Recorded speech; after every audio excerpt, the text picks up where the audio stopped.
Hi, I'm Sijbrandij, co-founder and CEO at GitLab, and this is the CEO or General AMA.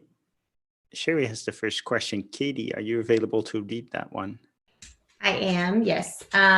You and Josh Zimmerman have been recording weekly videos for Ellen.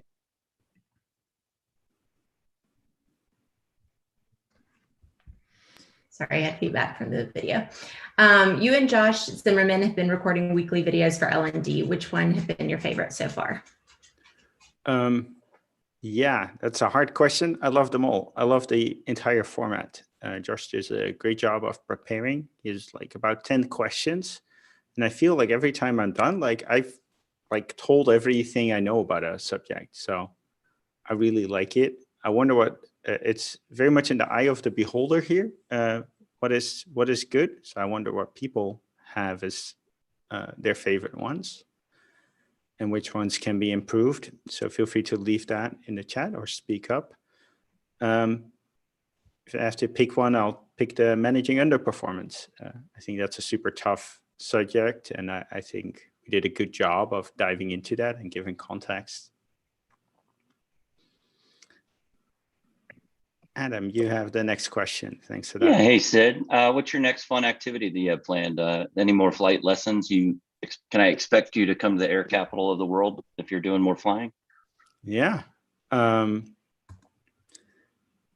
What comes to mind is I'm watching a very large amount of videos about SpaceX. So I think I'd go to the space capital of the world, Boca Chica, Texas, if I had do something in that realm. But I feel like I've already been there by watching so many YouTube videos. It's still ski season. I'm doubling down on the mono skiing. I pasted a YouTube clip for anybody interested on how that looks, and it's going better and better. So that's really gratifying. I bought Lego, and then I discovered that I don't have the patience to put together a 4,000. Brian, you have a little bit of feedback. And then luckily my wife likes it as well. So Karen did put together a Lego baby grand piano. Maybe someone can add a link, but it's really, really fun. And then I'm playing Assassin's Creed Valhalla on the PS5. Managed to snag one of the new consoles and having a lot of fun with that. I was thinking yesterday that like these good games are no longer a single game. It's a combination of like a first-person shooter and kind of a Tom Clancy sneaking around thing, and an RPG where you upgrade your character, and a murder mystery. Actually, we just had to find out who the traitor was. And kind of a racing game, except it's on a horse, kind of like Red Dead Redemption, and kind of like a civilization game because you deal with other cities, and kind of like a real-time strategy game because you kind of get to enhance your base. So it used to be that games were very particular to a genre, and the current games that are doing well, Grand Theft Auto, the game I just talked about, they are really like multi-concept. And I think that's kind of funny to realize. Larry, you have the next question. Thanks for that. So first of all, congratulations. Great news to hear about the new Chinese independent company. I was sort of curious, just try to get a feel for what is the size of the market in China, and what expectations do you see for this new entity of contributing to overall revenue? And if you could just kind of provide a comparative assessment to some of the other markets that we currently address. Thank you. Yeah, thanks, Larry. China is projected to become the biggest economy in the world, bigger than the US. I think the current projections are that the US will then overtake again because of the kind of how the population pyramid looks age-wise in China. But it is a very, very large economy, and it's going to be comparable to the US. It is very digital.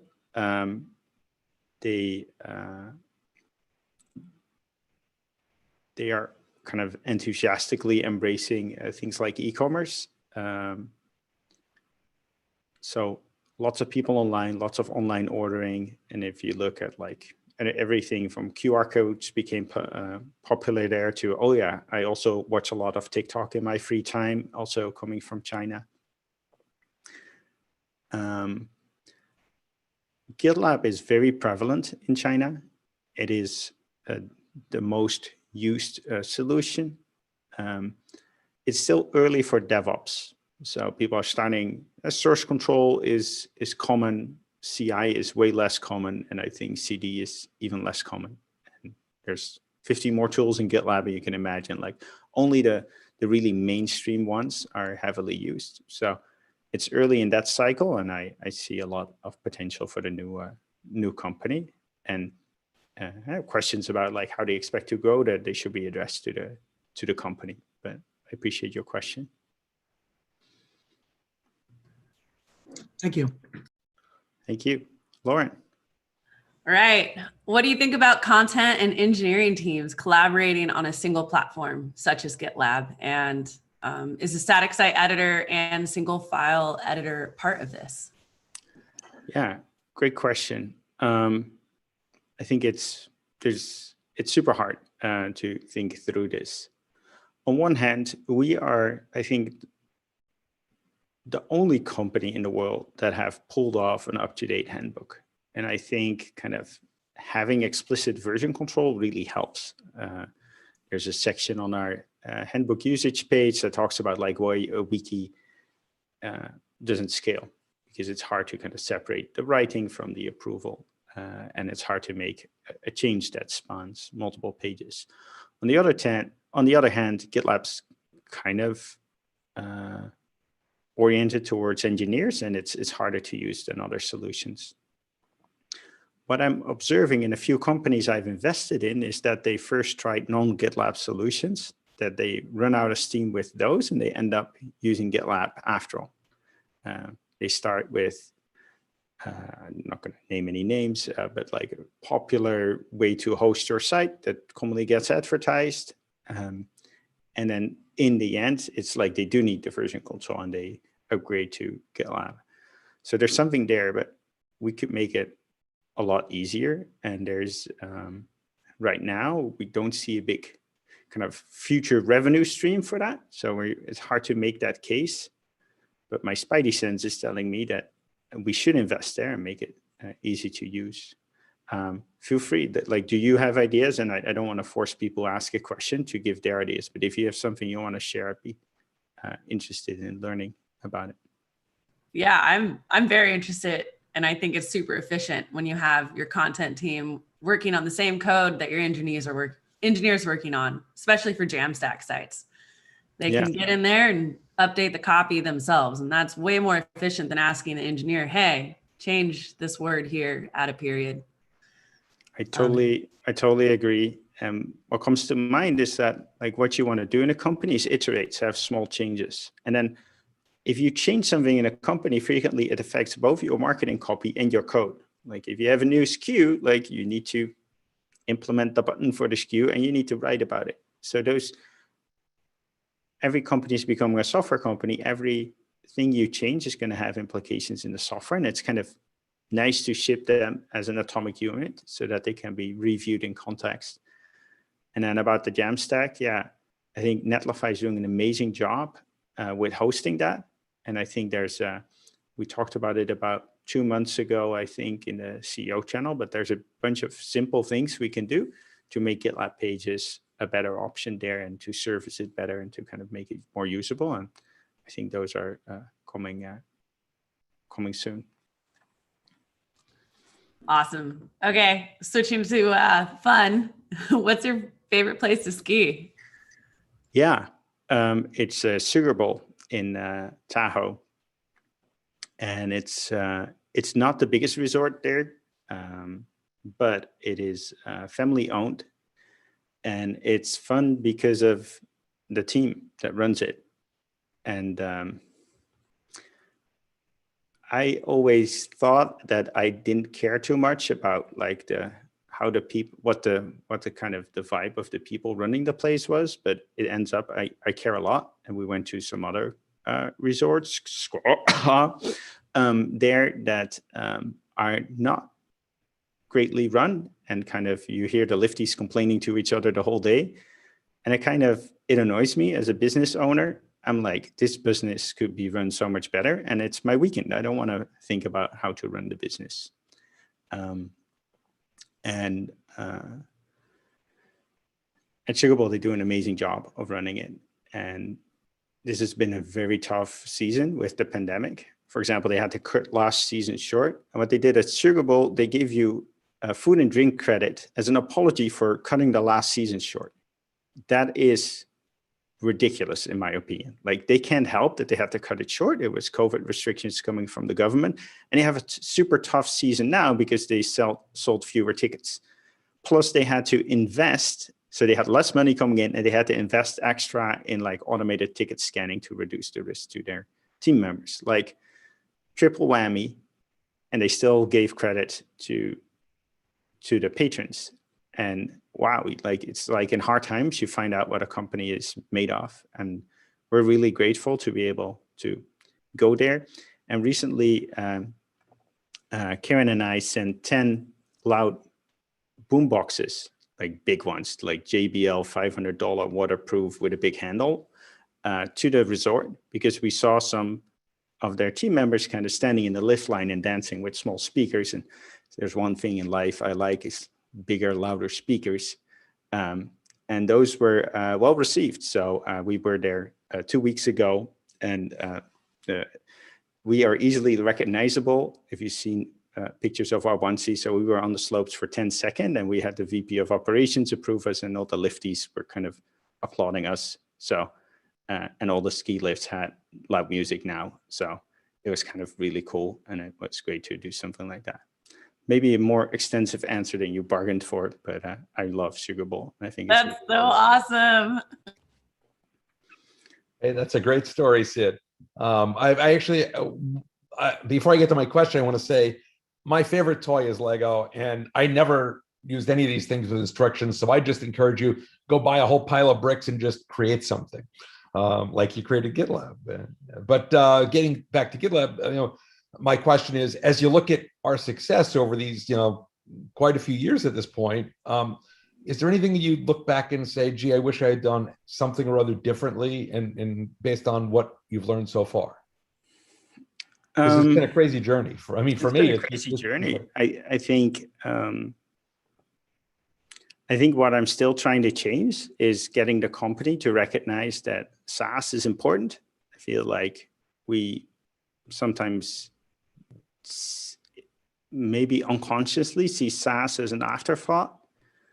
And I think we should see it as our future and a very primary thing. It's not the majority of our revenue yet, but it's growing much faster than self-managed.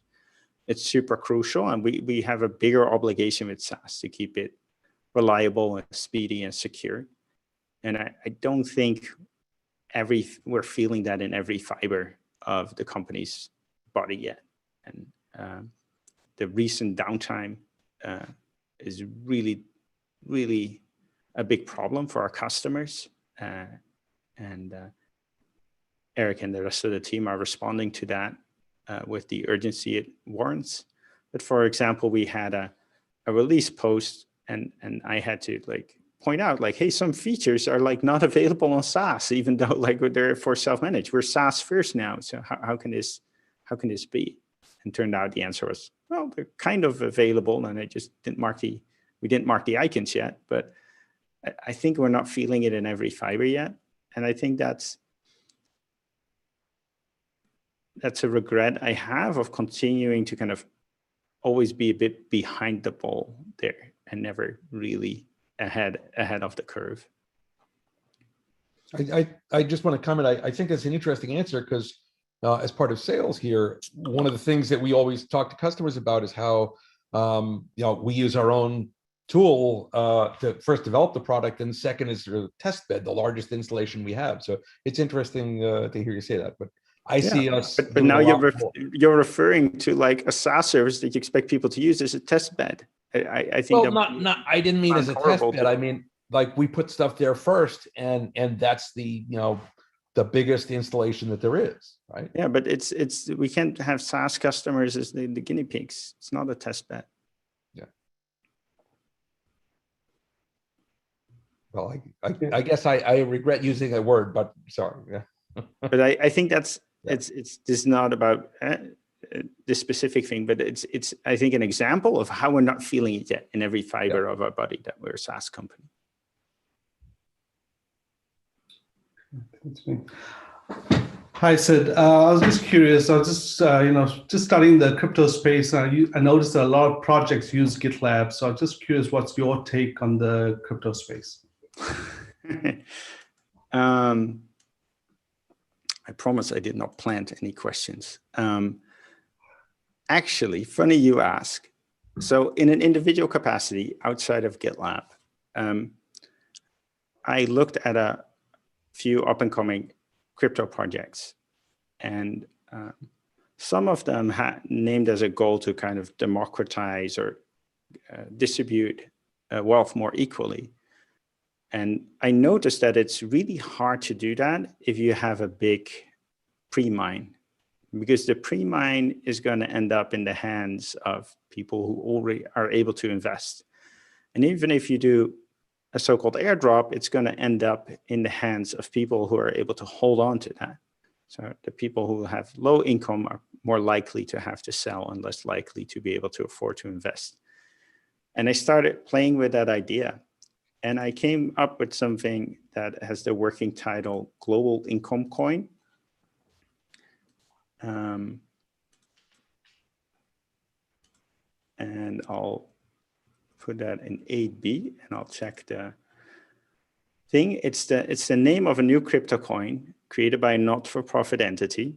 Well, it's the future, it's an idea. And it would strive to give every human on Earth $1 per day of income, which would reduce poverty worldwide. The coin has a target exchange rate to the US dollar. It's not a stable coin. And the source of income would be kind of the issuing of new coin, kind of inflating, and donations. And I linked to it, and let me see what the rights are. Only people added can open with this link, change to anyone with the link. Anyone with the link on the internet can comment. So suggestions are welcome, but please note that this is outside of GitLab. But a lot of my crypto thinking will be in that talk. Thanks, appreciate it. Cool. David? Hey, Sid. Yeah, Dave Esther. So after we can travel again and we get through all this and I come out to California to visit, where would you suggest I go if we wanted the best burger? Like, hey, Sid, let's go to dinner and I want a burger. Where are we going? Okay, so anyone from California, anyone that doesn't know, this is a trick question. And I'm gonna not fall for this trick question. Instead, I'm gonna link to a TikTok. So here you have my answer, David, and feel free to go talk in a non-public to follow up on this on the non-public version of this call. Will do. Okay. I'm not falling for this in a live streamed event. And Did not know it was a trick. That's okay. yeah, you do know that this is a trick question, and we will not retaliate for asking questions, but this is borderline. All right, that is the end